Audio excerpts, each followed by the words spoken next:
Fa iray amin'ireo tetikasa eo anivon'ny ministera ny poste sy ny fifandraisan-davitra ilay antsoina hoe ny commune numérique izay ahafahany eny anivon'ny commune zany misitraka izay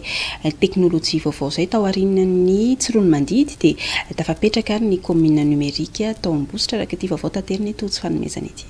Ialana amin'ny fampiasana ny taratasy sy hanatsarana ny tahirin-kevitra mahakasika ny firaketam-piangonana no tanjona voalohany amin'ny tetikasa commune numérique. Nambarany solon-tenan'ny ministra ny poste sy ny fifandraisan-davitra nandritra ny fanokanana ny commune numérique teto Ambositra fa natao indrindra ho fampiasana ny teknôlôjia vaovao amin'ny fampandehanan-draharaha eny anivon'ireo sampan-draharam-panjakana isan-tsokajany sy ahafahan'ny vahoaka tsy hakanavaka misitraka ireo tombotsoa entin'ny numerika ity tetikasa ity. Isaorana ny ministera zany fa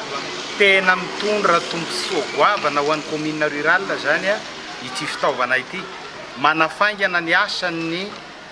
état civil indrindra fa ny famoahana an'ireny kopia maro samihafa ary torak'izany ihany koa ny TC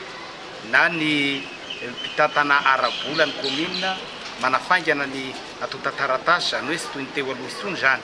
ka dia akasitrahana ary isaorana amin'izay tombotsoa goavana ho an'ny commune indrindra fa ho anay commune ambanivohitra izay miezaka maro ireo karazana photocopie ilaina ao anivon'ny commune io nefa dia mora izy zany amin'izao fotoana izao ary inoana dia inoana fa halaky ny famoahana ny atota taratasy ao anivon'ny commune noho ny fahatongavan'ity fitaovana ity. Taorian'ny tsiroan'ny mandidy dia ny commune Ambositra indray zany no nisitraka ity commune numérique ity.